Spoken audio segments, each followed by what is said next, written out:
نبات شفلرة، وناس كتير بتقول عليه شوفليرة، من أسهل وأجمل النباتات المنزلية. وهو نبات خارجي، يعني حضرتك ما ينفعش تحطه جوه البيت نهائيا.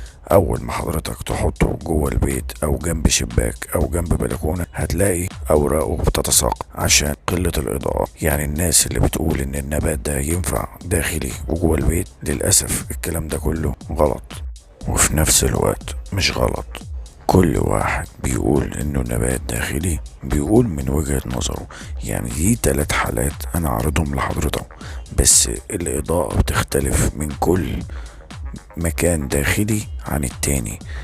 اللي حكم واللي قرر واللي قال ان هو نبات داخلي بناء على الوضع عنده هو شخصيا.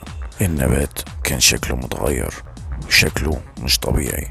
وطبعا قبل ما احدد او اشخص ايه المشكلة لازم اطلع النبات من التربة ومن القصيص عشان اكشف عليه، اتأكد هل هي زيادة ري، قلة اضاءة، شكل النبات ما كانش مظبوط ومش ده الشكل اللي المفروض الشوفليرة تبقى بالشكل ده. وعود نفسك لما تلاقي النبات بتاعك شكله متغير لازم تكشف عليه، لازم تطلع النبات من القصيص، تكشف على الجذور، تعرف النبات بيعاني من ايه وايه مشكلته.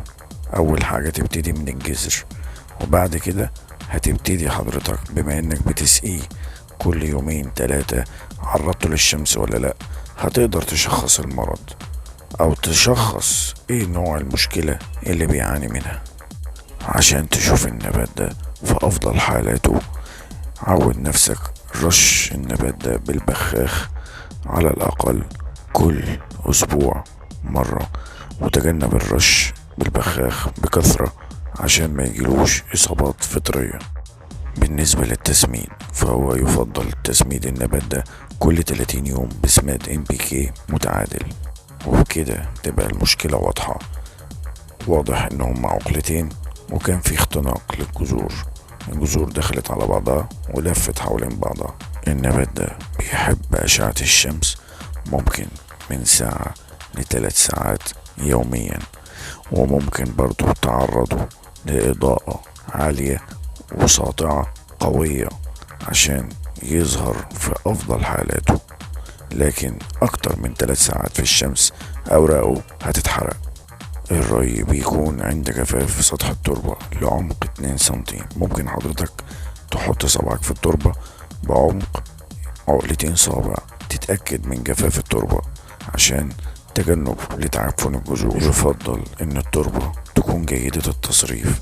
النبات ده مش بيحب التربة الطينية، عشان التربة الطينية اغلب الوقت بتبقى رطبة لمدة طويلة وده بيؤدي لتعفن الجذور.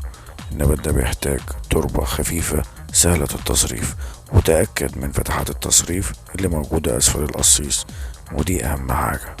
وما تنساش لو عجبك الفيديو ادعمنا بلايك، وما تنساش تتابعني على الفيسبوك أو على التيك توك أو على اليوتيوب.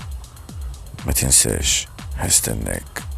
ويا ريت ما تنسناش في التعليقات، يا ريت حضرتك تكتب ايه تجربتك مع نبات الشوفليرة اللي حضرتك زرعته في البيت، او طريقة اكساره او طريقة تجزيره، واي تفاصيل عنه. يا ريت تسيب لنا تعليق باي استفسار تحب تعرفه عن النبات ده.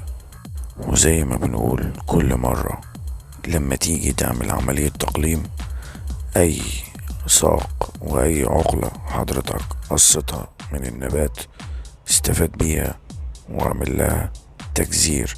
كده كده حضرتك ما قصتش عقلة عشان تعمل تجزير، حضرتك عملت تقليم. وفي نفس الوقت ايه المانع لما نعمل اكسار وتجزير بالطريقة اللي انا شرحتها في اكتر من فيديو. وما تنساش لو عجبك الفيديو ادعمنا بلايك، وما تنساش تتابعني على الفيسبوك او على التيك توك او على اليوتيوب. ما تنساش، هستناك. وسيب لنا تعليق باسم النبات اللي تحب تشوفه الحلقة الجاية. ما تنساش، هستناك. سلام.